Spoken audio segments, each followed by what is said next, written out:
Good afternoon. Good afternoon sir. मेरे को बार बार दरवाजे की आवाजें आ रही हैं।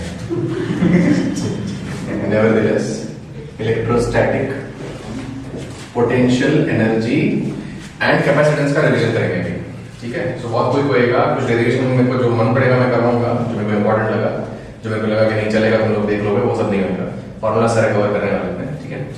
तो पोटेंशियल एनर्जी, सबसे पहला तो स्प्रिंग की पोटेंशियल एनर्जी अपने देखिए, हाफ के x square, gravitational potential energy mgh, ठीक है। पोटेंशियल एनर्जी का कंसेप्ट होता सिर्फ तभी है जब भी फोर्सेस कंजर्वेटिव हो। कंजर्वेटिव माने क्या है? कुछ तो कंजर्व होगा ना उसमें। कंजर्वेटिव मतलब कुछ तो कंजर्व होगा, मतलब कुछ तो हमेशा कांस्टेंट रहती होगी चीज। तो कंजर्वेटिव फोर्सेस में ही पोटेंशियल एनर्जी का कंसेप्ट एग्जिस्ट करता है। जैसे फ्रिक्शन कंजर्वेटिव फोर्स नहीं है। फ्रिक्शन पाथ पे डिपेंड करता है।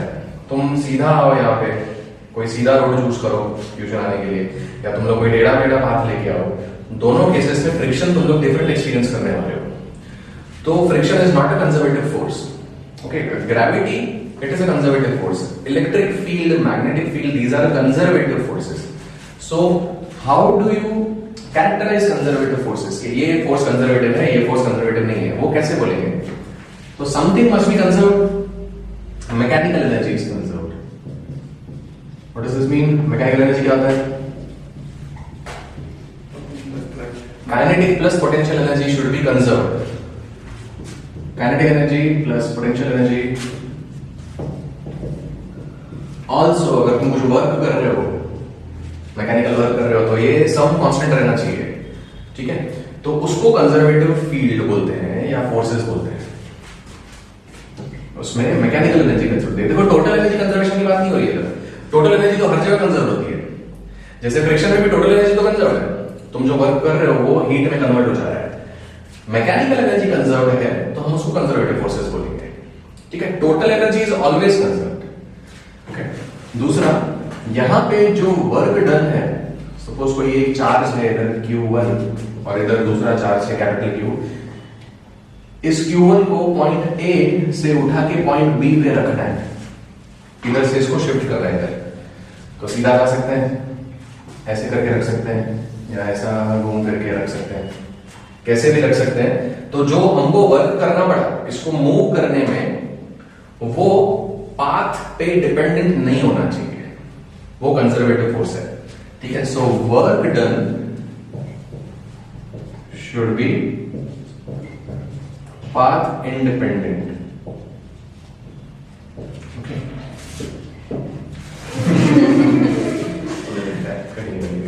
चलो, ठीक है।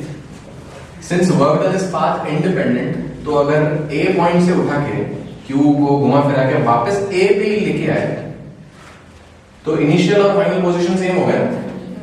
तो अगर एक क्लोज से पाथ पे वर्क कर रहे हो तो जीरो होगा। सो वर्क डन पाथ पे डिपेंड नहीं कर रहा है।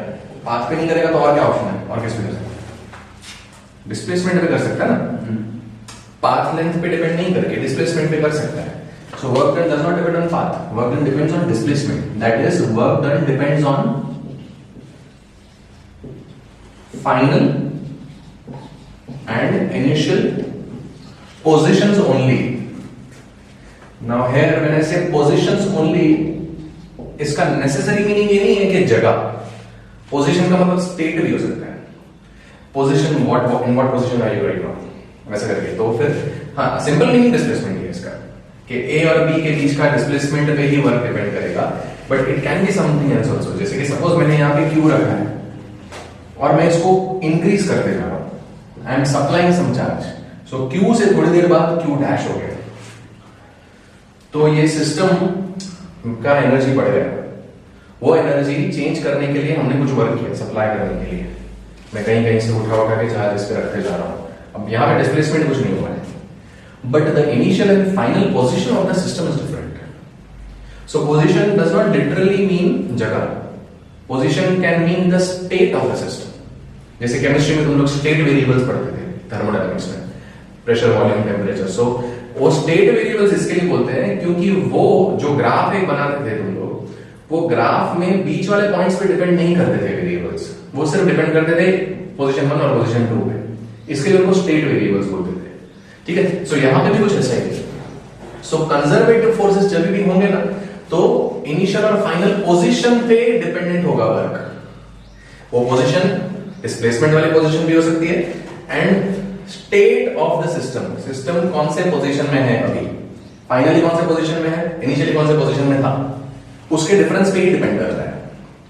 अगर कुछ ऐसा हो तो ये फोर्स कंजर्वेटिव है, तो पोटेंशियल एनर्जी का सेंस बनेगा उसमें। ठीक है, and ultimately fourth point should be work done on a closed loop is always zero. Again, this closed loop need not be a necessary loop. जैसे एक फिजिकल लूप, हाँ फिजिकल लूप में भी होगा वर्क डन जीरो। अगर एक charge Q1 इधर पड़ा है और दूसरा ये सोर्स चार्ज Q इधर पड़ा है, इसको घुमा फिरा के वापस इधर ही करो तो वर्क डन जीरो होने वाला है। बट अगर इसका दोनों का मैग्नीट्यूड सिर्फ चेंज करते जाओ, लेट्स से इसका मैग्नीट्यूड है 1 कूलम और इसका मैग्नीट्यूड है -0.5 कूलम। अभी इसका 1 कूलम से 2 कूलम कर दिया और 2 कूलम से चेंज करके वापस 1 कूलम कर दिया, तो अभी वापस अपनी इनिशियल पोजीशन पे आ चुका है।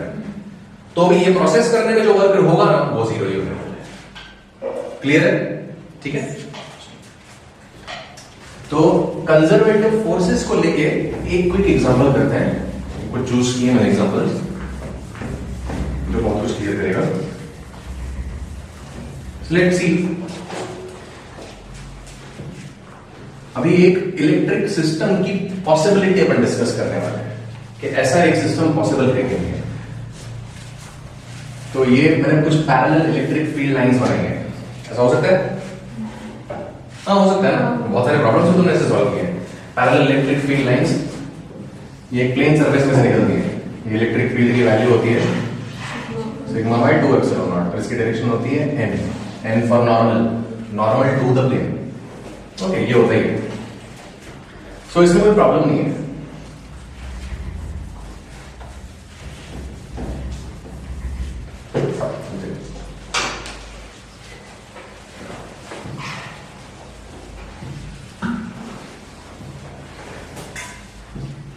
अभी एक दूसरा एक इलेक्ट्रिक फील्ड का डिस्ट्रीब्यूशन मैंने इधर ड्रॉ किया है। लेट्स चेक कि ऐसा सिस्टम, ऐसे इलेक्ट्रिक फील्ड हो सकते हैं कि नहीं हो सकते। ठीक है, तो कैसे चेक करें? एक तो पता है कि इलेक्ट्रिक फील्ड कंजर्वेटिव होती है। कंजर्वेटिव फील्ड्स के 4 कैरेक्टरिस्टिक्स देखे, 4 में से कोई एक यूज करूंगा चेक करने के लिए कि क्या ये फील्ड पॉसिबल है। ठीक है, the easiest way to check the conservative nature is to calculate work done on a closed path. Closed path बनाओ, work done find out करो। 0 आना चाहिए, 0 नहीं आता है तो वो कंजर्वेटिव नहीं है, वो कोई और फील्ड है, वो कंजर्वेटिव नहीं है। और इलेक्ट्रिक फील्ड कंजर्वेटिव होती है। तो मैं इसके क्लोज्ड पाथ बना लेता हूं। मैं क्या करता हूं, मैं एक चार्ज यहां पे रखता हूं Q और इसको यहां पे inside the electric field point A, मैं इसको ऐसे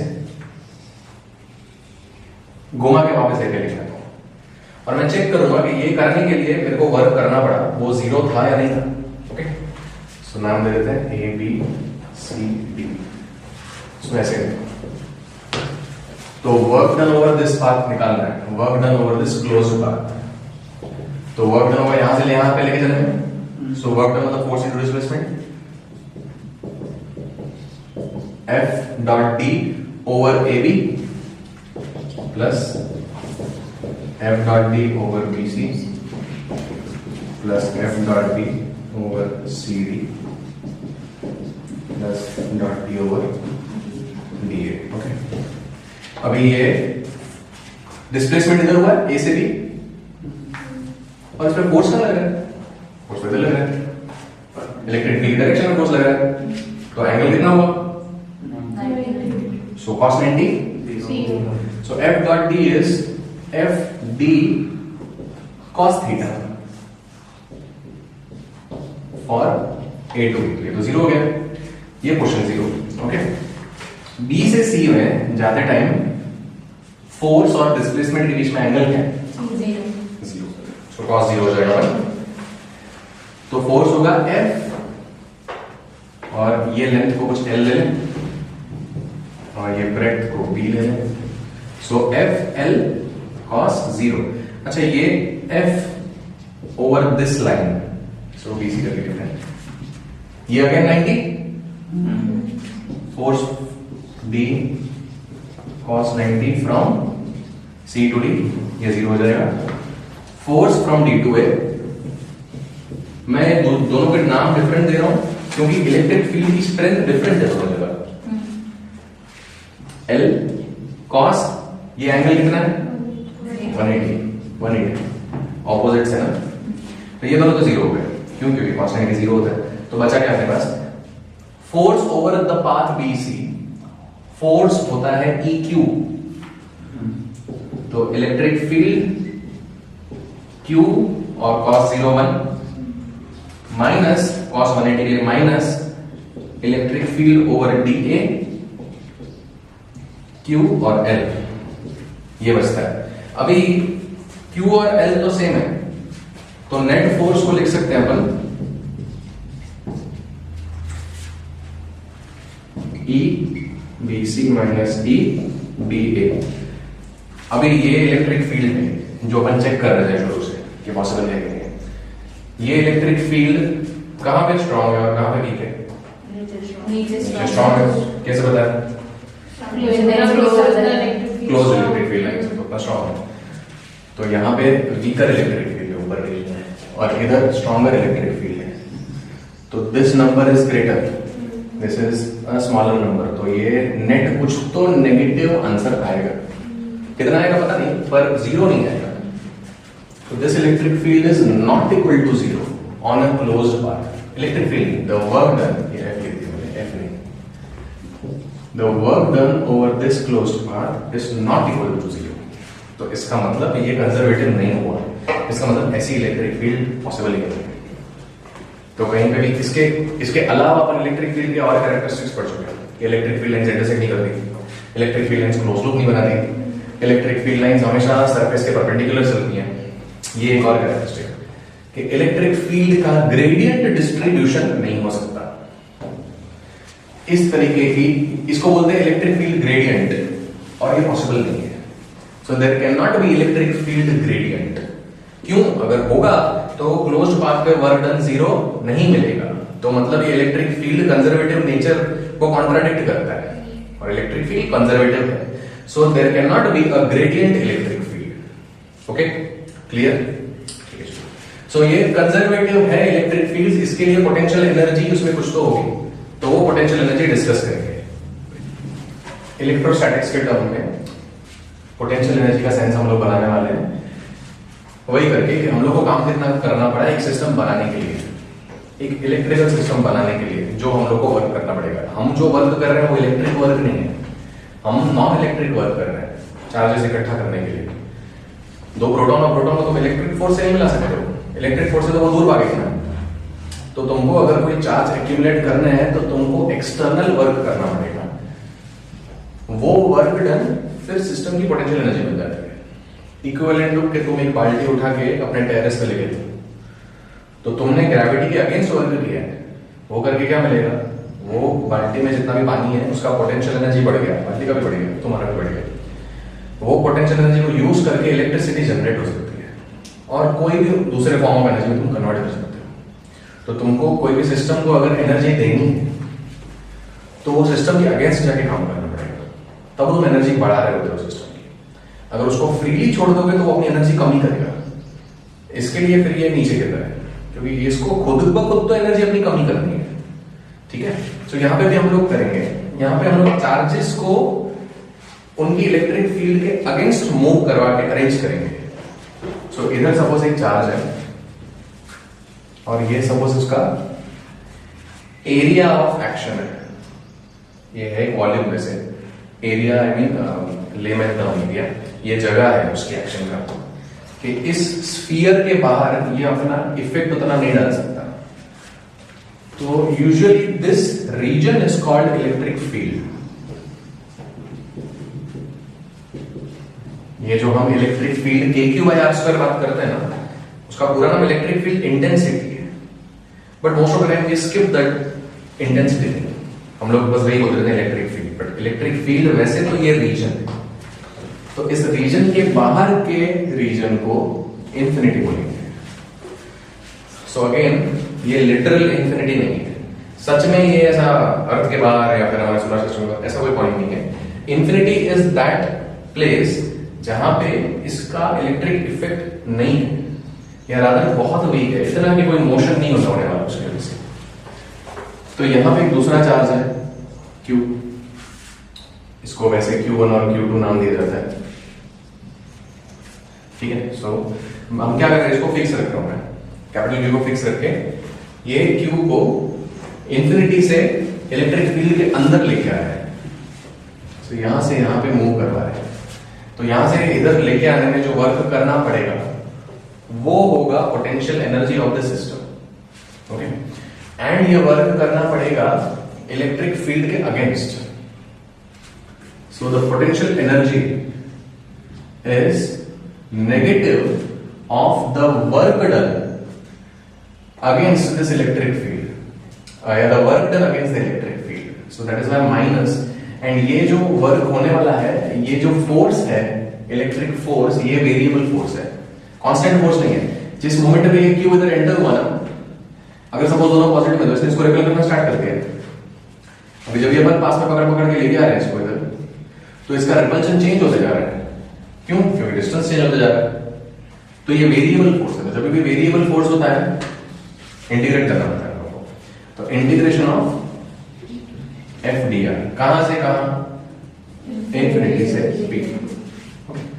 अभी तो ये एक सिंपल इलेक्ट्रोस्टैटिक फोर्स के Q1 Q2 by R square ER from infinity to P minus K QQ, इसको ऊपर ले लो, R raised to minus 2 dr from infinity to P। क्या हो गया? इंटीग्रेट करें उसको तो -2 + 1, तो -1 वो भी आ जाएगा। सो माइनस डिनोमिनेटर में आएगा, बट ठीक है, डिनोमिनेटर -1 में तो कुछ फर्क नहीं पड़ता। सो R raised to -1 या 1/r from infinity to P, तो ये हो गया माइनस K QQ, ये माइनस साइन बाहर ले लो, प्लस हो गया है एक बार upper limit minus lower limit. So 1/r, ये पॉइंट को P नाम दिया है, माइनस 1/r इंफिनिटी, 1/इंफिनिटी को 0। तो पोटेंशियल एनर्जी सिस्टम की हो गई K Q1 Q2/r, ये पोटेंशियल एनर्जी का इक्वेशन, ओके। अभी यहां पे हम लोग देख रहे हैं कि ये जो पोटेंशियल एनर्जी हम लोगों ने जो कैलकुलेट किया, ये इनवर्सली प्रोपोर्शनल टू सिर्फ R है, और इलेक्ट्रिक फोर्स का इक्वेशन क्या है? R²। तो फोर्स से स्लोली डिक्रीज होती है। अगर ये फोर्स वर्सेस डिस्टेंस का ग्राफ बना है तो कुछ ऐसा बनेगा, डिस्टेंस बढ़ते बढ़ते फोर्स कम होता जा रहा है। पोटेंशियल एनर्जी का ग्राफ कुछ ऐसा बनेगा। सो पोटेंशियल एनर्जी उतना सडनली डिक्रीज नहीं होती है, it is only proportional to 1/r, और फोर्स जो है वो स्क्वायर के हिसाब से कम होता जाता है, ओके। हाँ, तो इलेक्ट्रोस्टैटिक पोटेंशियल एनर्जी जो है, इसके फॉर्मूला में कुछ 2Q है।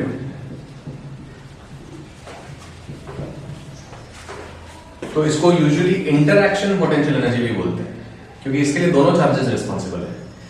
एक अकेले चार्ज की खुद की भी पोटेंशियल एनर्जी होती है, वो थोड़ी देर में डिस्कस करेंगे अपन, ठीक है। सो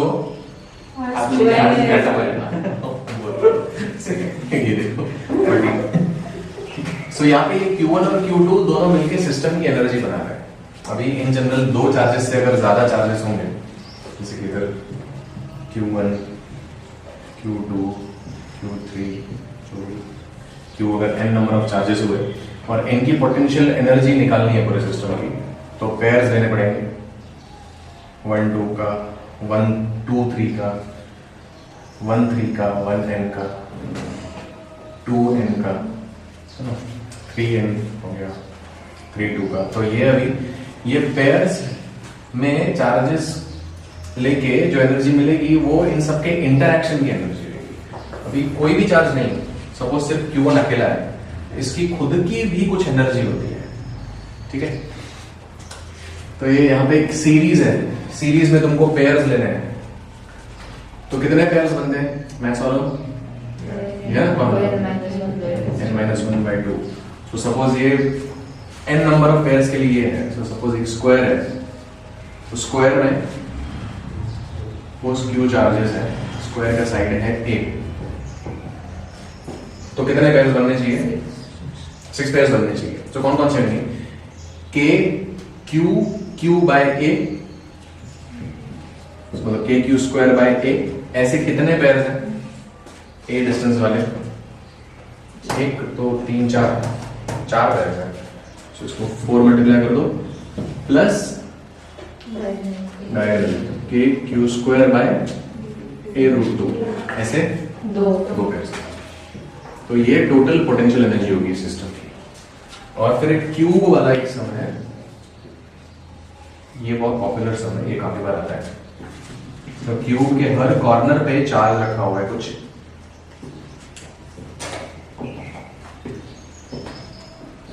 और इस सिस्टम की पोटेंशियल एनर्जी फाइंड आउट करने की, ठीक है। तो ये Q by A, Q square by A, ऐसे कितने पेयर्स हैं? 12। सो 1 2 3 4, ऊपर 4 नीचे 4 और ऐसे 4। सो 12 टाइम्स के क्यू स्क्वायर बाय ए, ये ए डिस्टेंस वाला, फिर ये a√2, तो प्लस के क्यू स्क्वायर बाय a√2, ऐसे कितने होंगे? 12। एक फेस में 2 होंगे, सो ये एक फेस में 1 और 6 फेसेस हैं टोटल, तो 12 इंटू ये। एक और बचा, ऑपोजिट फेसेस के डायगोनल्स 4 होंगे वो, सो ये और ये वाला, सो ये फ्रंट फेस और वो पीछे वाला फेस और उनके डायगोनली ऑपोजिट चार्जेस, इनके बीच में डिस्टेंस कितना हुआ? देखो ये है a, ये है a, ये डिस्टेंस है a√2, a√2, ये हुआ a√3, पाइथागोरस लगाओ, a√3, so k q square by a√3, ऐसे कितने? 4 दिख रहे हैं 4? सो 4 टाइम्स ये टोटल कितने पेयर्स हुए? 28। ये फॉर्मूला में देखो 28 होना चाहिए। अगर कितने चार्जेस हैं इधर? 8। अगर 8 चार्जेस हैं तो 28 होना चाहिए, तो ये 28 पेयर्स हुए, तो मतलब पोटेंशियल एनर्जी इस हिसाब से कैलकुलेट करोगे वो सही आने वाला है। ओके, इस क्वेश्चन में ना पोटेंशियल भी पूछा गया है काफी बार। बीच में सेंटर में एक 2q चार्ज रख दिया है, तो पोटेंशियल निकालो। अभी पोटेंशियल जो है, पोटेंशियल एनर्जी नहीं, पोटेंशियल, सिर्फ पोटेंशियल जो है उसमें सिर्फ सिंगल चार्ज आएगा। तो जैसे पोटेंशियल एनर्जी हम लोग फाइंड आउट कर रहे हैं, तो इतने पेयर्स बनने चाहिए। अगर n चार्जेस हैं तो n-1/2 पेयर्स बनने चाहिए। पोटेंशियल में आता ही सिर्फ q है, तो उसमें जितना n है उतने ही फॉर्मूला में अलग अलग वेरिएबल्स आने वाले हैं, जो n है उतना ही आने वाला है। तो उसमें हम लोग को अलग अलग नहीं करना पड़ेगा। तो k q by are square into n, कितने? 8 है, तो 8 इंटू 8, ऐसे करके देखते हैं थोड़ी देर में एग्जैक्टली क्या है, ठीक है। बट पोटेंशियल एनर्जी वो तो तुमको दो करके पेयर्स ढूंढने पड़ेंगे, ऐसे करके सॉल्व करने पोटेंशियल एनर्जी वाले सम्स। ओके,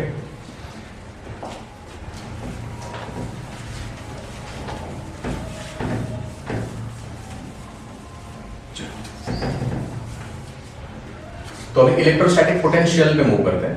तो इलेक्ट्रोस्टैटिक पोटेंशियल जो है वो सिंगल चार्ज जो अपने आजू बाजू एनर्जी चेंजेस कर रहा है उसको बोलते हैं।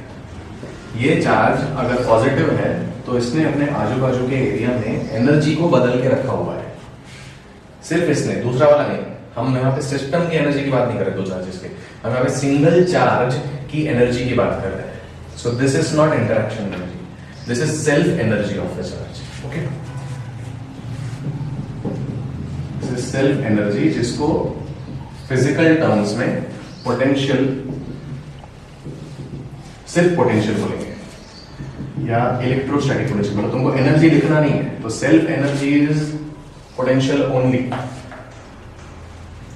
कहीं कहीं पे इलेक्ट्रिक पोटेंशियल भी है, यूजुअली V फाई या पोटेंशियल डिफरेंस से डिनोट किया जाएगा।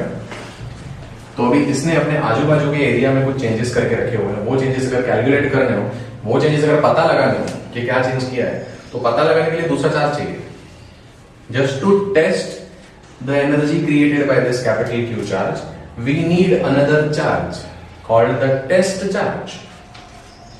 So again, we have discussed this already. How should be a test charge? Very small, 1 unit होना चाहिए। 1 यूनिट होना चाहिए, मैग्नीट्यूड 1 कूलम। और 1 कूलम जरूरी नहीं है, पर 1 यूनिट होना चाहिए। पॉजिटिव चार्ज होना चाहिए टेस्ट चार्ज हमारा, और बहुत बहुत छोटा होना चाहिए। सो उसका magnitude should be almost equal to 0। So again ये पहले डिस्कस नहीं हुआ वीडियो में, ठीक है, तुमने भी ये नहीं देखा है। तो 1 यूनिट भी होना चाहिए, 0 भी होना चाहिए, ऐसा कैसे हो सकता है? तो 0 इक्वल नहीं है, ऑलमोस्ट 0 होना चाहिए, but then 1 is not almost 0। 1 और 0 में तो बहुत अंतर है, ठीक है। सो ये two seemingly contradictory points have different meanings. So when we say it should be 1 unit, this unit can be a coulomb, this unit can be a Franklin या ESU, इलेक्ट्रोस्टैट यूनिट। फ्रैंकलिन क्या है पता है? ESU मैंने video में discuss किया था electrostatics के, a smaller unit of charge। 1 Franklin, इसको ESU भी बोलते हैं, इलेक्ट्रोस्टैट यूनिट। ये ESU वैसे पुराना नाम है इसका, ESU का ही नया है सिर्फ स्टैट कूलम।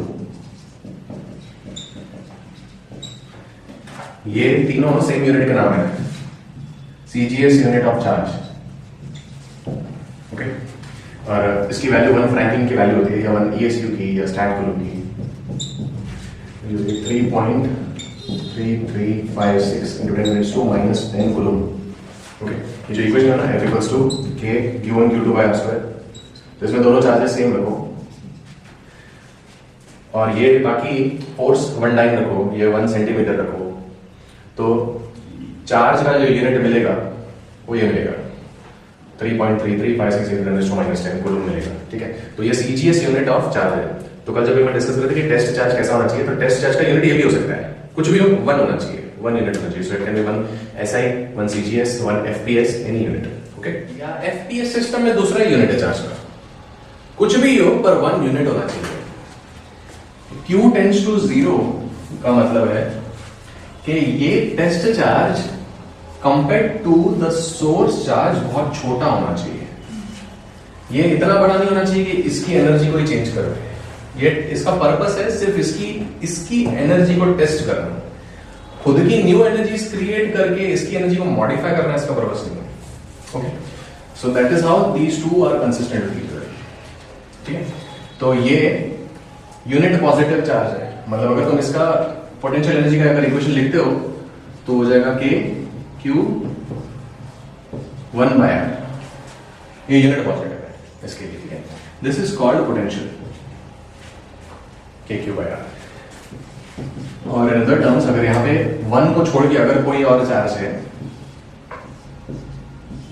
तो इसको Q से डिवाइड कर दो। सो this is potential energy per unit positive charge, इसको बोलते हैं पोटेंशियल, ठीक है। इसका डेरिवेशन भी अगेन हम लोगों ने पोटेंशियल एनर्जी के डेरिवेशन के लिए ये किया था, -FdR from infinity to P।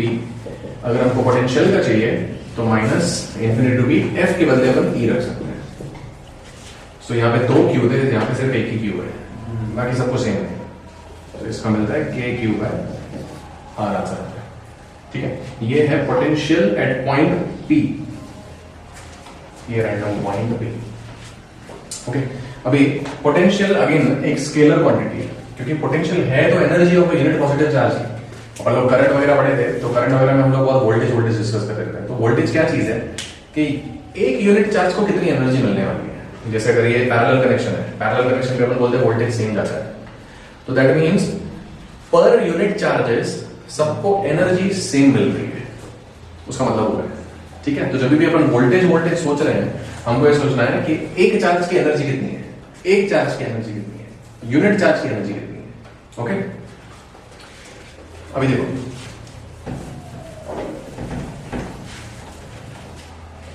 ये जो वोल्टेज है ये डिसाइड करता है फ्लो ऑफ चार्जेस।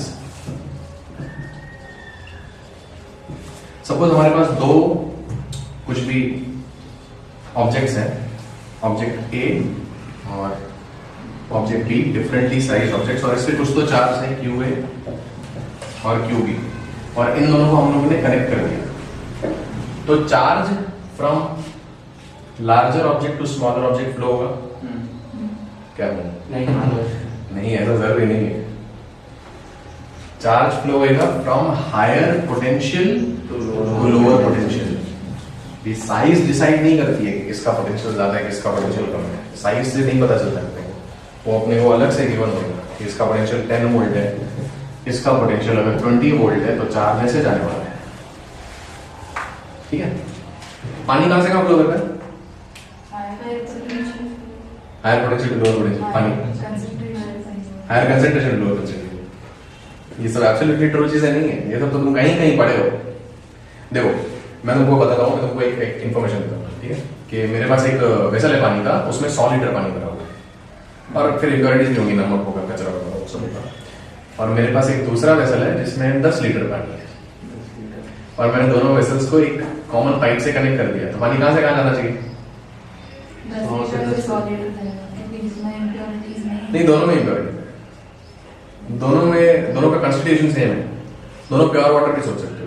दो वेसल्स हैं प्योर वाटर के मेरे पास, एक में 100 लीटर भरा हुआ है पानी प्योर वाटर, और एक में 10 लीटर भरा हुआ है। किस में से किस में जाना चाहिए? 100 से 10। सर डिपेंड करेगा कि उन्हें कैसे कनेक्ट, ऊपर से कनेक्ट कर नहीं डिपेंड करता है, ऊपर नीचे कनेक्ट करने से नहीं डिपेंड करता है, कुछ और चीज पे डिपेंड करता है। दोनों स्टिल है। एटमॉस्फेरिक प्रेशर कितना लग रहा है? दोनों पे एटमॉस्फेरिक प्रेशर पी है। मैंने incomplete information the obviously. So it is not the amount of water that decides कहां से कहां चलेगा, it is the height of water. अगर जो मेरे पास 10 लीटर वाला है, अगर वो मैंने ऐसे पतले से पाइप में भर के रखा है, और मेरे पास जो 100 लीटर वाला जो वेसल है मैंने ऐसा रखा है, इसमें 100 लीटर पानी, इसमें 10 लीटर पानी, और दोनों को कनेक्ट कर दिया, तो भी पानी 10 से 100 लीटर वाले में जाने वाला है। ठीक है, so what decides the direction of flow of water or a fluid? Height. Height is the decisive factor. So potential is height dependent, gravitational potential. Charge का फ्लो को कौन डिसाइड करता है? पोटेंशियल। पोटेंशियल डिसाइड करता है। Height जो है वो ग्रेविटी के लिए पोटेंशियल का काम करती है। यहां पे के क्यू बाय आर किसका ज्यादा है, उससे जाएगा के क्यू बाय आर किसका कम है उस पे। अगर इसका पोटेंशियल ज्यादा है तो इधर ही जाने वाला है।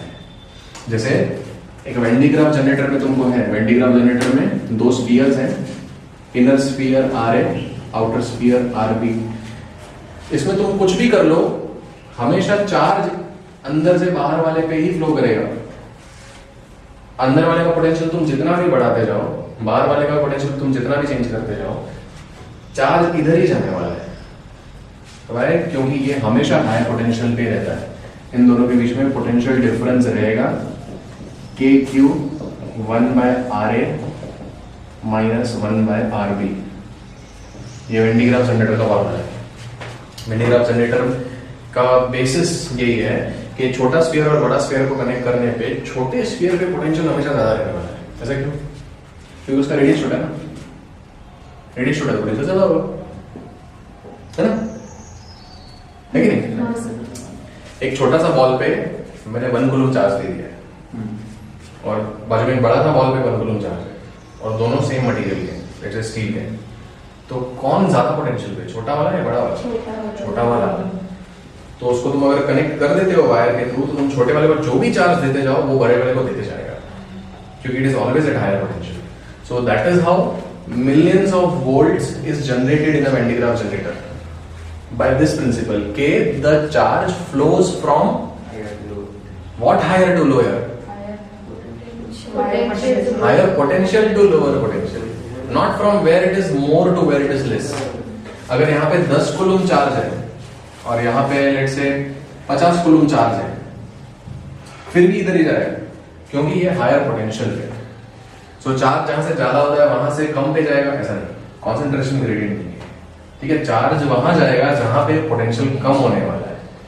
तो अगर तुमको पता लगाना हो, ऐसे काफी क्वेश्चंस आने वाली हैं कि find out where is the potential of this diagram is less, तो वहां पे एक पॉजिटिव चार्ज को छोड़ दो, इमेजिनरी, वो जहां जाएगा वहां पोटेंशियल कम होगा, वो जिधर से जा रहा है वहां पोटेंशियल हायर है। फॉर एग्जाम्पल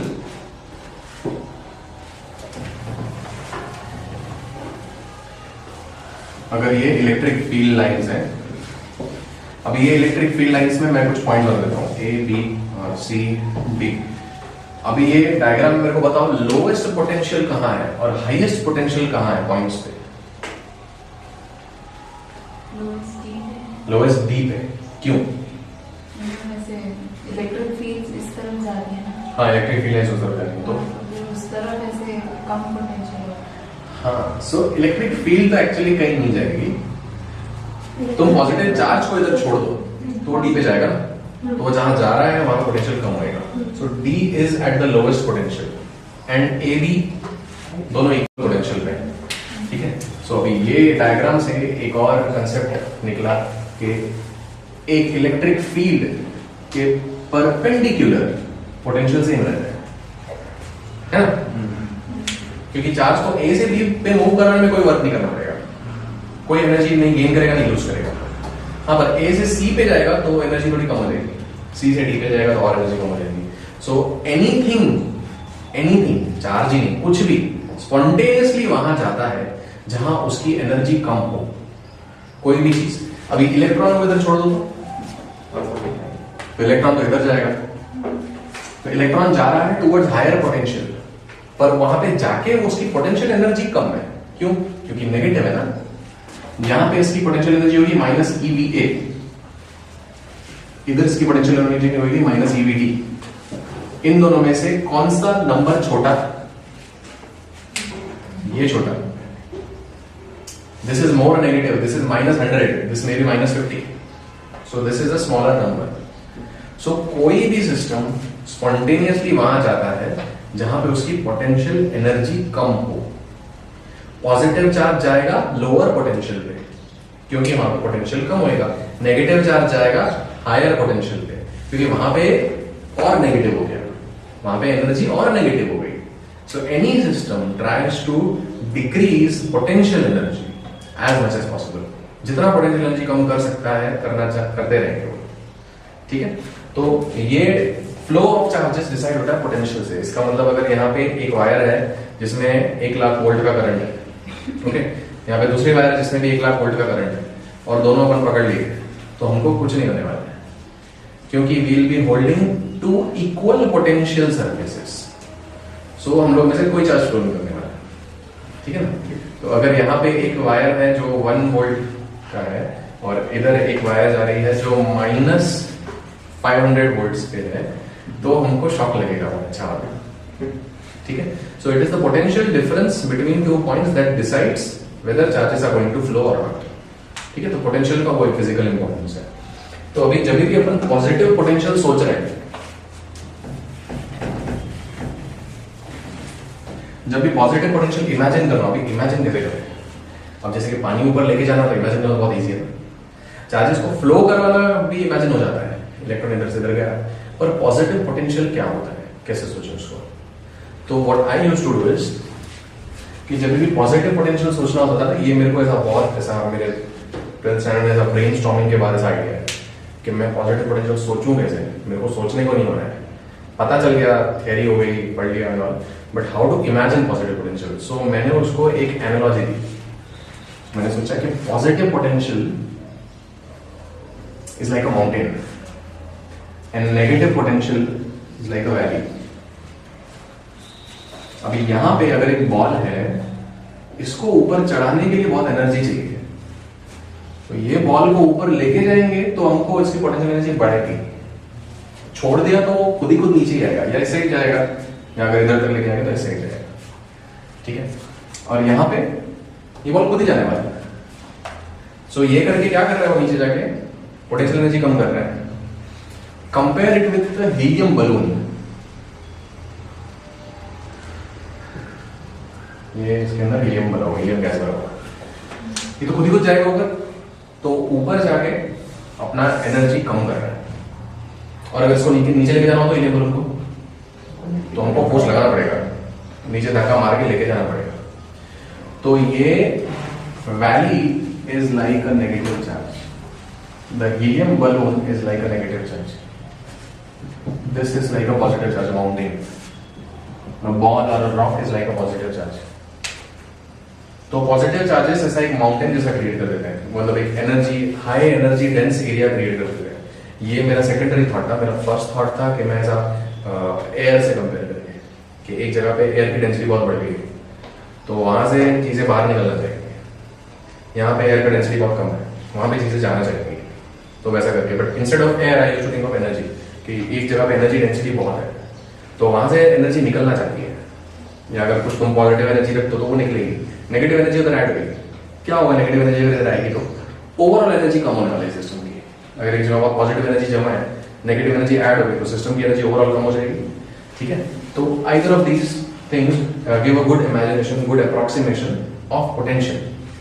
ठीक है, so whenever you think of positive potential, think के वो बहुत एक हाई एनर्जी रिच एरिया है, वहां पे दूसरा एक एनर्जी रिच चार्ज नहीं जाना चाहेगा, उसको जबरदस्ती लेके जाना पड़ेगा। और अगर नेगेटिव पोटेंशियल कहीं पे हो तो एक बहुत नेगेटिव पोटेंशियल एरिया है, बहुत लो पोटेंशियल एरिया है, वहां पे पॉजिटिव चार्ज जाके उसको कम करना चाहेगा। ठीक है, सो potential is a true physical thing, imaginary नहीं है। पोटेंशियल सच में चार्ज अपने आजू बाजू एनर्जी चेंजेस कर देता है। इलेक्ट्रिक फील्ड लाइंस जो बनाते थे ना अपन, वो इमेजिनरी है। Electric field lines physical entity नहीं है, दे don't really exist.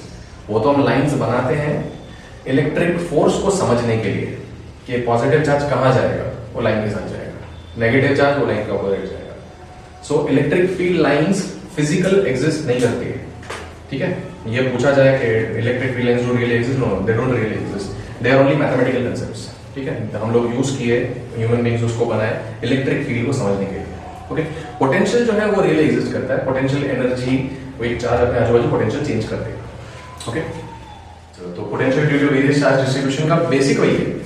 Point charge, point charge के लिए के क्यू बाय आर, तो जो भी दूसरे भी अपन डिराइव करने वाले हैं वो यहाँ से, या फिर डिराइव नहीं करने वाले हैं, दूसरे जो भी फॉर्मूला लिखने वाले हैं वो इस पे बेस्ड होंगे। ठीक है, तो पोटेंशियल अगेन एक चार्ज के अपने सराउंडिंग में एनर्जी चेंजेस को बोलते हैं। एक चार्ज अपने सराउंडिंग में जो एनर्जी चेंजेस लेके आ रहा है वो पोटेंशियल। ठीक है, अभी पॉइंट चार्ज का क्यू बाय आर एंड ये स्केलर क्वांटिटी है, मतलब डायरेक्शन वगैरह से कोई फर्क नहीं पड़ता। तो अगर मैं एक ऐसा सिस्टम अरेंज करूं जो इस चार्ज से सेम डिस्टेंस पे हो, फॉर एग्जांपल अ रिंग, ये रिंग जिसका रेडियस आर है और क्यू इसके सेंटर पे पड़ा है, मैंने ये सिस्टम अरेंज किया है। इसमें ये रिंग पे पूरा चार्ज है क्यू, ये सारा का सारा चार्ज इससे आर डिस्टेंस पे है। एंड ये इलेक्ट्रिक फील्ड जैसा नहीं है कि डायरेक्शन होगी तो ये और ये एक दूसरे को कैंसिल कर देंगे, ऐसा कुछ नहीं है। जहां पे भी हो वो ऐड ही होने वाला है, स्केलर क्वांटिटी है। ठीक है, तो अगर ये एक रिंग है तो भी यहां पे इस पॉइंट चार्ज की वजह से, या फिर एक पॉइंट, अगर ये चार्ज क्यू पूरे पे डिस्ट्रीब्यूटेड है, पूरे रिंग पे डिस्ट्रीब्यूटेड है, तो सेंटर में पोटेंशियल होने वाला है के क्यू बाय आर ही, क्योंकि इस क्यू का कण कण आर डिस्टेंस पे ही है। ठीक है, इस रिंग, इसका रिंग का कोई छोटा सा पोर्शन ले ले, इतना सा पोर्शन ले लिया, तो जैसे ये आर्क हो गई, सपोज ये आर्क एंगल बना रहा है अल्फा और इस पे चार्ज है क्यू, आर्क लेंथ हो इसकी एल, और इसका रेडियस हो a। ओके, यहां पे भी पॉइंट P पे पोटेंशियल होने वाला है k/r मतलब a। बट अगेन तुम लोग को ना ये जब ये रिंग वगैरह दिया जाएगा या जब ये वायरें वगैरह दी जाएंगी तो तुम लोग को लीनियर चार्ज डेंसिटी दी जाएगी, लैम्डा दिया जाएगा। ठीक है, तो लैम्डा के टर्म में इसको कन्वर्ट कर सकते हैं। तो देखो, तो लैम्डा इक्वल्स टू यहां पे q/l, तो यहां पे q को लिख लें लैम्डा l। अच्छा, l मतलब आर्क लेंथ, l होता है arc length is equal to a alpha angle into radius. तो ये l, तो q के बदले लिख देंगे l अल्फा और l के बदले q के बदले a लैम्डा, l लैम्डा और l के बदले a alpha, so a alpha lambda.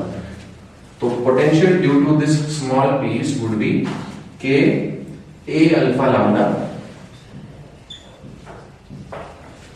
By a, so k alpha lambda, ये इसका पोटेंशियल है। ओके, अगर चार्ज q हो तो सपोज ऐसा सिस्टम है, जैसे यहां पे पॉजिटिव चार्ज है, यहां पे नेगेटिव चार्ज है और दोनों का ऊपर और नीचे डेंसिटी सेम है। सो यहां पे लैम्डा पॉजिटिव है q/l और यहां पे लैम्डा नेगेटिव -q/l है। तो इक्विडिस्टेंट पॉइंट पे मतलब इनके परपेंडिकुलर बाइसेक्टर पे पोटेंशियल जीरो होने वाला है, क्योंकि इसका होएगा वो k अल्फा लैम्डा, इसका होएगा इसका होएगा k अल्फा लैम्डा, इसका होएगा -k अल्फा लैम्डा, तो जीरो होने वाला है। ठीक है, तो पोटेंशियल के फॉर्मूलास का डेरिवेशन बहुत इजी हो जाता है, क्योंकि डायरेक्शन वगैरह ज्यादा देखना लेना देना है नहीं। अब ये तो मैंने रिंग बनाई, रिंग के बदले एक स्फीयर हो, स्फीयर के अंदर भी पोटेंशियल k/a ही होता है। ओके, अभी स्फीयर लेते हैं। तो स्फीयर्स इंटरेस्टिंग क्वेश्चंस बनाते हैं। सर पोटेंशियल एनर्जी में साइन इंपॉर्टेंट होती है ना, चार्ज साइन इंपॉर्टेंट होती है, करेक्ट। चार्ज की साइन इंपॉर्टेंट होती है, positive and negative will matter, हां करेक्ट। बट वो साइन अगेन डायरेक्शन नहीं है, वो साइन चार्ज का सेंस है कि चार्ज क्या कर रहा है, चार्ज रिपेल अट्रैक्ट कर रहा है। चार्ज बेसिकली पॉजिटिव चार्ज जो है वो अपने आजू बाजू एनर्जीज इंक्रीज कर देता है, नेगेटिव चार्ज अपने आजू बाजू की एनर्जी को डिक्रीज कर देता है। ठीक है, वो लेफ्ट राइट एनर्जी नहीं भेज रहा है, वो एनर्जी को इंक्रीज डिक्रीज कर रहा है।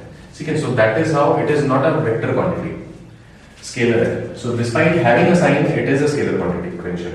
ठीक है, पोटेंशियल है तो एनर्जी की, यूनिट पॉजिटिव चार्ज की एनर्जी, यूनिट पॉजिटिव चार्ज कितना एनर्जी लेके चलने वाला है या उसको कितनी एनर्जी हम लोग सप्लाई कर रहे हैं, उसको ही पोटेंशियल बोलेंगे। ओके, सो अभी स्फीयर्स देख लेते हैं। सो अगेन दो तरीके के, हॉलो और कंडक्टिंग। हॉलो और कंडक्टिंग दो तरीके के, हाँ, कंडक्टर और इंसुलेटर। इनके समटाइम्स फिर हॉलो और सॉलिड। तो हॉलो बने शेल, सेम इसमें भी होगा।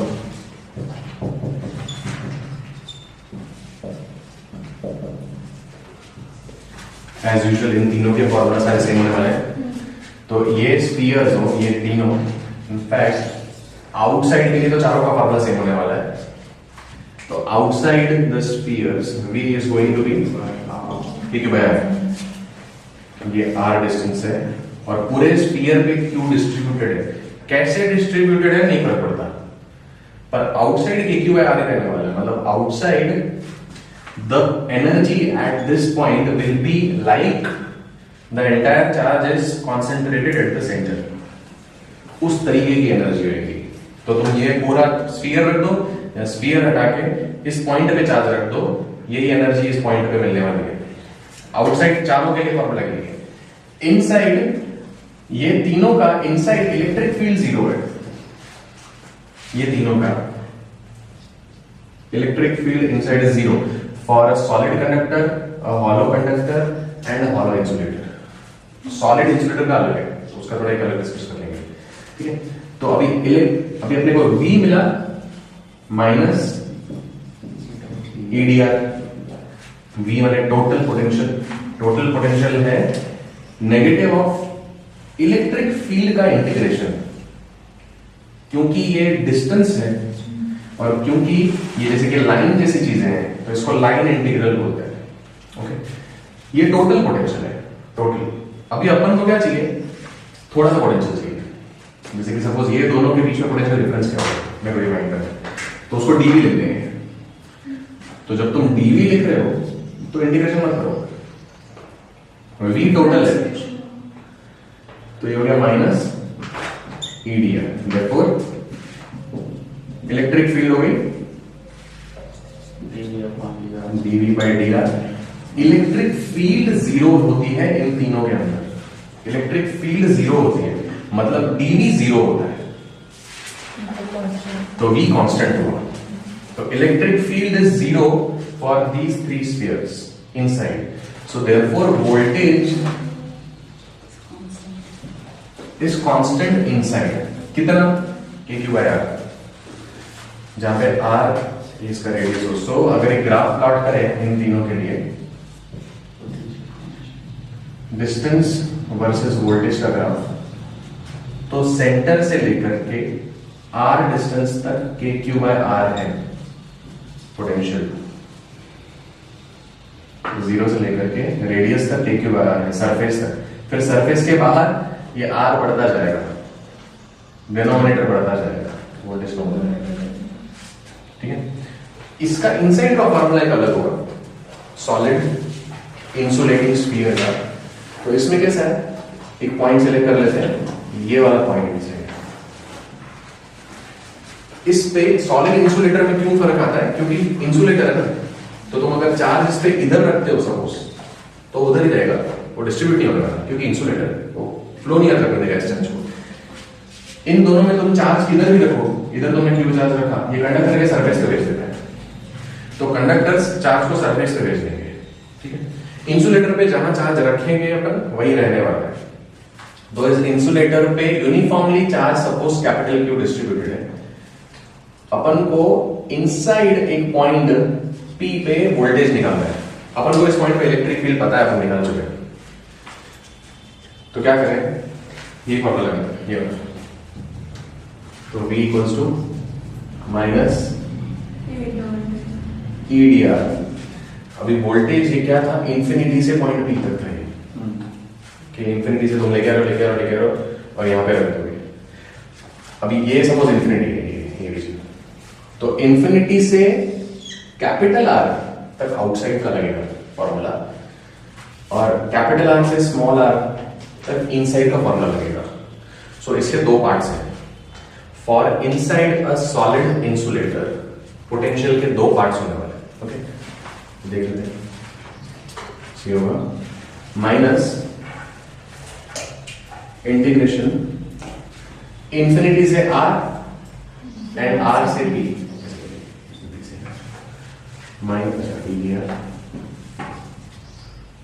माइनस आर से पी डी। सो ये यहां पर लगेगा आउटसाइड वाला, माइनस इन बाहर निकालते, तो minus electric field outside K Q by are square, ये K Q by are square, और electric field inside K Q small R by R cube.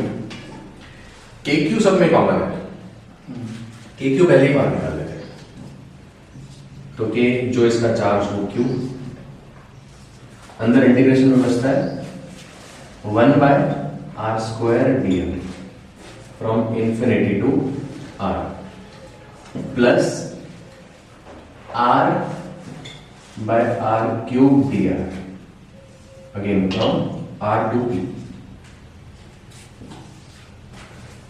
तो ये दो पार्ट्स का स्प्लिट हो गए, ठीक है। ये मैं ऊपर कंटिन्यू करता हूं, ये बेटा है।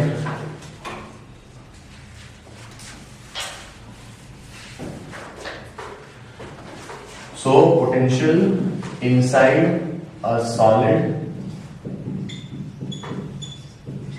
insulator ये मिलेगा माइनस के क्यूब। हाँ, इसको इंटीग्रेट करो, क्या मिला, माइनस वन बाय आर। इसको ये आर क्यूब कांस्टेंट है, तो क्या जाएगा R square by 2 plus R square by 2 limits different different है तो लिमिट्स बॉक्सेस अलग बनाने पड़ेंगे। इन्फिनिटी से आर और ये आर से ये पॉइंट बी तक, ठीक है। तो ये हो गया। एक बार देखो 1/r रखो तो 1/r ही रहेगा, 1/3 0 हो जाएगा। तो ब्रैकेट में क्या बचता है -k³ -1/R और 1/3 0 तो मैंने ही लिखा है, लिख देता चलो -1/3। अगेन यहाँ पे एक बार p रखें, सो p पे डिस्टेंस है स्मॉल r, तो plus 1/r² by 2r³,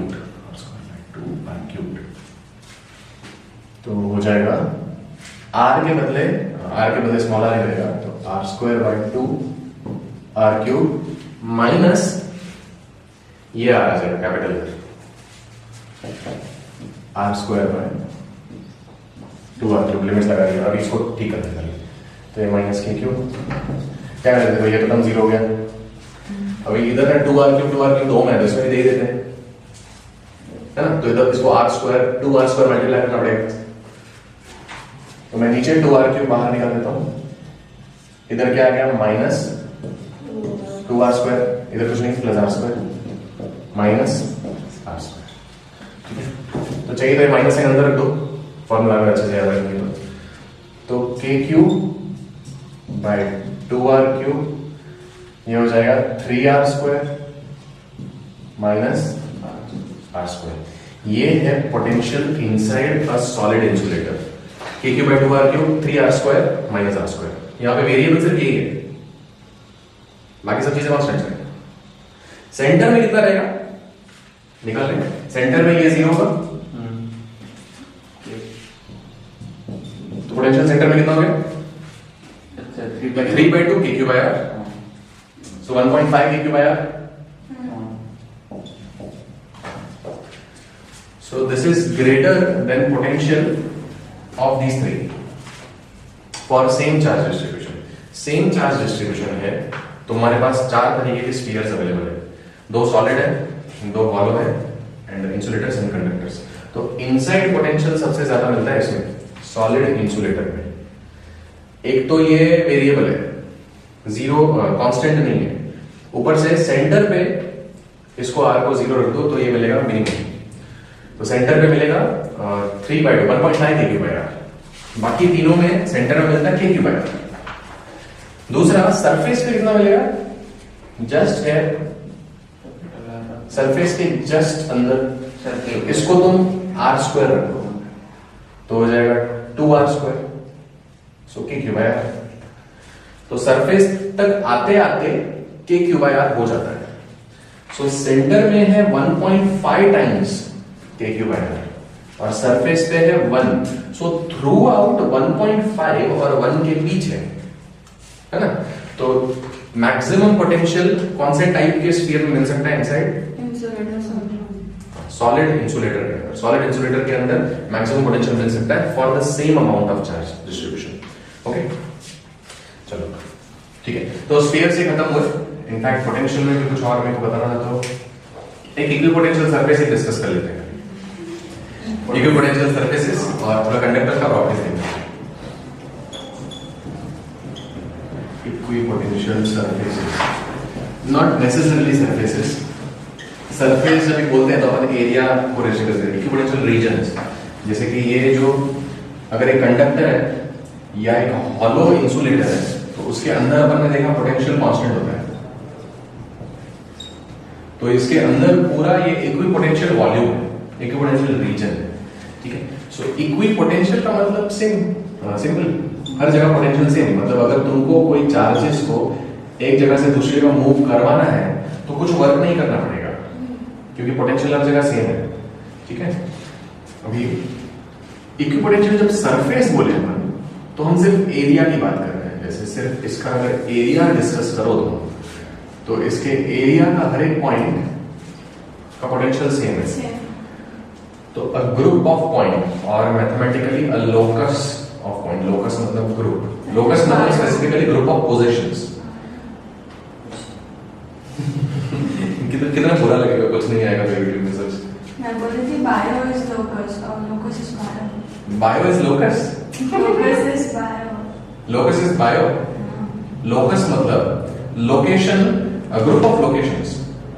bio तो कहाँ बायो से? में उसमें वही वो ना क्रोमोसोम। यस। तो ये एक ग्रुप ऑफ पॉइंट्स है जहां पे पोटेंशियल सेम है। अभी यहां से इलेक्ट्रिक फील्ड ऐसे निकलती है, ये हम देख चुके हैं।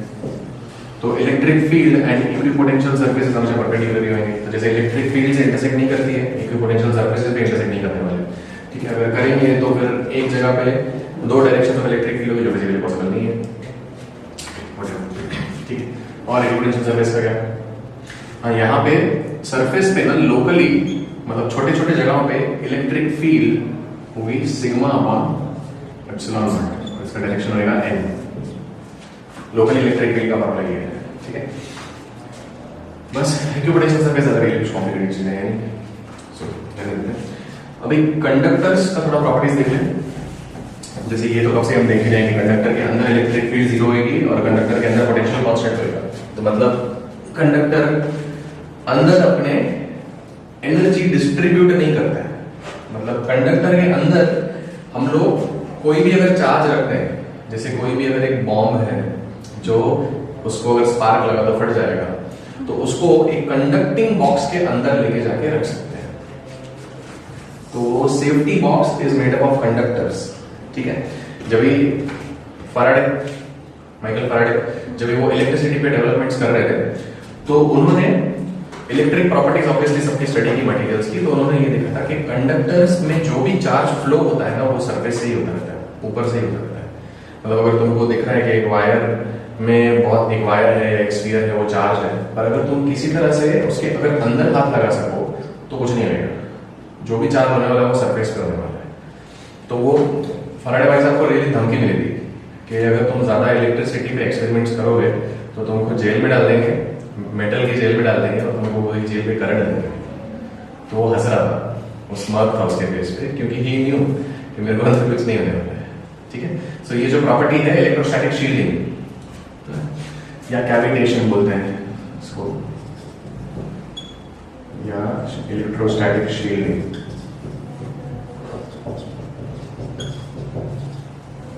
कि भाई एक कंडक्टर के अंदर इलेक्ट्रिक फील्ड जीरो रहने वाली है। तो जो भी अगर तुम चार्ज इसको सप्लाई करते हो तो वो तो सरफेस पे फैल जाएगा। ठीक है, और Y is a conductor. Conductor क्या है, उसमें कंडक्ट क्या है करेगा, कंडक्ट करना मतलब इलेक्ट्रॉन्स मूव होते हैं। So insulator free electrons. Free electrons, important thing is free electrons होते हैं कंडक्टर्स में। फ्री मतलब क्या है? ठीक है, मुफ्त के इलेक्ट्रॉन्स। हाँ, जो वैलेंस शेल से बॉन्ड, जो बॉन्ड तोड़ चुके हैं, जो बॉन्ड तोड़ चुके हैं। इंसुलेटर्स के भी एटम्स के पास बहुत सारे इलेक्ट्रॉन्स हैं, पर वो बॉन्ड नहीं तोड़ते थे या बहुत डिफिकल्टी होती है उनको बॉन्ड तोड़ने में। जो मटेरियल्स के इलेक्ट्रॉन्स इजीली बॉन्ड तोड़ के घूमते रहते हैं उन मटेरियल्स को ही कंडक्टर्स बोलेंगे। ठीक है, तो कंडक्टर्स के अंदर फ्री इलेक्ट्रॉन्स घूमते रहते हैं।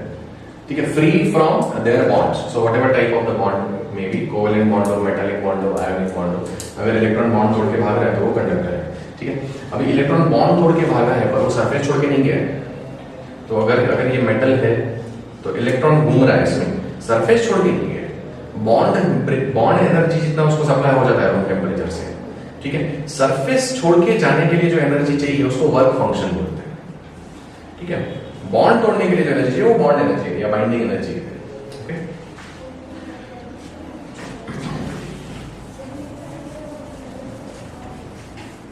ठीक है, सो ज्यादा डेप्थ में फिर पॉइंट्स मतलब नहीं जाएंगे। सरफेस छोटे जो हाँ। सरफेस इलेक्ट्रॉन्स छोटे रहते हैं उसको थ्रेशोल्ड भी बोलते हैं।